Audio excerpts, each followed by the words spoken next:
Assalamualaikum warahmatullahi wabarakatuh. Halo anak-anak, bagaimana kalian kabarnya hari ini? Semoga sehat, ceria, dan menyenangkan selalu ya. Untuk hari ini, kita akan belajar IPAS tentang jenis-jenis pekerjaan berdasarkan ragam bentang alam. Nah, di sini ada dua gambar. Ayo kita amati. Berdasarkan gambar yang tadi telah diamati, pekerjaan apa saja yang terlibat di dalamnya ya? Jika keberadaannya terancam, apakah ada hubungannya dengan jenis pekerjaan yang akan hilang atau musnah? Sumber daya alam yang dapat kita manfaatkan bukan hanya selalu mengenai energi seperti minyak bumi, batu bara, emas, logam, dan lain sebagainya. Tetapi yang paling dekat dengan kehidupan sehari-hari kita adalah sumber daya alam hayati atau tumbuhan dan hewani. Pada kesempatan kali ini, kita akan bahas mengenai sumber daya alam hayati yang diperlukan oleh manusia. Sumber daya alam tersebut sekarang mulai terancam keberadaannya karena semakin bertumbuhnya populasi manusia. Jenis-jenis pekerjaan berdasarkan letak geografis. Halo teman-teman, sebelum nonton videonya, subscribe dulu channel Bobo yuk. Aktifkan loncengnya ya. Lalu, jangan lupa juga like dan share video ini. Terima kasih. Teman-teman pernah mendengar tentang jenis pekerjaan berdasarkan letak geografis? Ada jenis pekerjaan berdasarkan letak geografis, seperti pegunungan, perkotaan, dan pantai. Berikut ini adalah contoh jenis-jenis pekerjaan berdasarkan letak geografis. Jenis pekerjaan di pegunungan. Daerah pegunungan terkenal dengan banyak terdapat sawah dan perkebunan. Jadi, salah satu pekerjaan yang bisa dilakukan dengan kondisi geografis ini adalah petani, seperti petani kopi atau sayuran. Petani merupakan salah satu pekerjaan yang menghasilkan barang atau komoditas. Selain itu, di daerah pegunungan yang terdapat kebun teh, biasanya juga ada pekerjaan seperti penanam dan pemetik teh. Ada juga orang yang bekerja mengolah daun teh dan mengemas hingga bisa dijual. Jenis pekerjaan di perkotaan. Di wilayah perkotaan terdapat banyak gedung perkantoran, sekolah, dan pemukiman. Salah satu pekerjaan di perkotaan adalah arsitek yang bekerja merancang bangunan.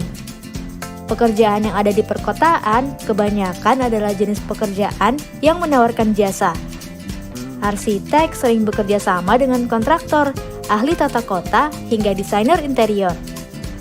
Lalu ada juga pekerjaan sebagai pegawai pusat pemerintahan, guru, dosen, pegawai bank, koki, wartawan, pegawai supermarket, sopir kendaraan umum, desainer, dan yang lainnya. Selain itu, ada juga pekerjaan di kota yang menghasilkan barang, seperti pedagang makanan atau pedagang pakaian. Jenis pekerjaan di pantai. Pekerjaan di wilayah ini biasanya berhubungan dengan laut dan biasanya menghasilkan komoditas atau barang. Beberapa pekerjaan di wilayah pantai, misalnya nelayan, pembudidayaan ikan, petani rumput laut, petani garam, dan pedagang. Selain yang berhubungan langsung dengan air laut, ada juga pekerjaan yang berhubungan dengan wisata pantai, seperti pemandu wisata, pegawai di penginapan, dan pegawai di restoran yang menawarkan jasa. Ternyata ada banyak ya jenis pekerjaan berdasarkan letak geografis. Di antara semua, apa jenis pekerjaan yang membuatmu penasaran? Teman-teman, jangan lupa kunjungi website untuk anak ya, bobo.id. Like, komen, share, dan subscribe juga ke channel Bobo yuk!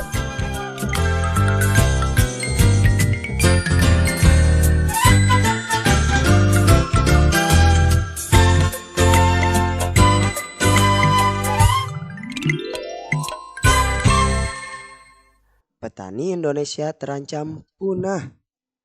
Punah di dalam Kamus Besar Bahasa Indonesia atau KBBI mempunyai dua makna, yaitu habis semua hingga tidak ada sisanya atau benar-benar binasa dan hilang lenyap atau musnah.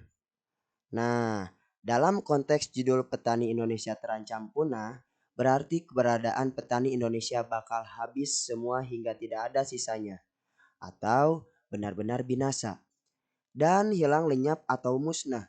Jika itu benar, petani Indonesia akan sama dengan profesi lainnya yang telah dan terancam punah, seperti empu atau ahli pembuat keris dan tukang pos. Ancaman petani terancam punah bukan semata pernyataan, namun hasil riset Pusat Penelitian Kependudukan di Lembaga Ilmu Pengetahuan Indonesia atau LIPI. Disebutkan, saat ini rata-rata usia petani nasional mayoritas berumur 45 tahun ke atas. Bahkan, rata-rata usia petani di 3 desa pertanian padi di Jawa Tengah mencapai 52 tahun. Namun, kaum muda yang tersedia melanjutkan usaha tani keluarga di sana hanya sekitar 3%. Ini artinya, ke depan tidak ada lagi generasi baru petani. Tak cuma itu, jika lahan produktif berubah fungsi menjadi properti komersial, bayangan tentang masa depan kawasan itu menjadi kawasan bencana alam bakal tak terhindarkan. Air bersih akan menurun drastis, keseimbangan alam akan rusak oleh tatanan gedung bertingkat, dan kemiskinan sudah pasti akan kian merebak. Petani dianggap bukan profesi yang menjamin finansial di tengah naiknya harga-harga kebutuhan hidup, apalagi untuk investasi masa depan. Kini, orang lebih memilih bekerja di industri pinggiran kota penyangga. Orang berbondong-bondong meninggalkan ciri agrarisnya sebab menganggap tak ada lagi penghidupan layak di dalamnya. Bagaimana kita dapat menanam padi untuk melestarikannya jika lahan padi beralih fungsi menjadi perumahan ya? Hidroponik adalah suatu budidaya menanam dengan memakai atau memanfaatkan air tanpa memakai tanah dan menekankan penumbuhan kebutuhan nutrisi untuk tanaman.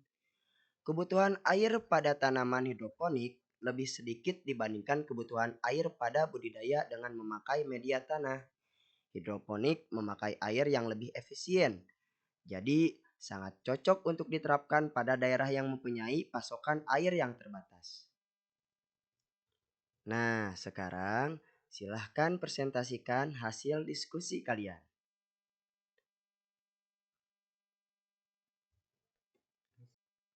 Sekian pembelajaran hari ini. Terima kasih kalian sudah mengikuti pembelajaran di hari ini. Semangat belajar dimanapun kalian berada.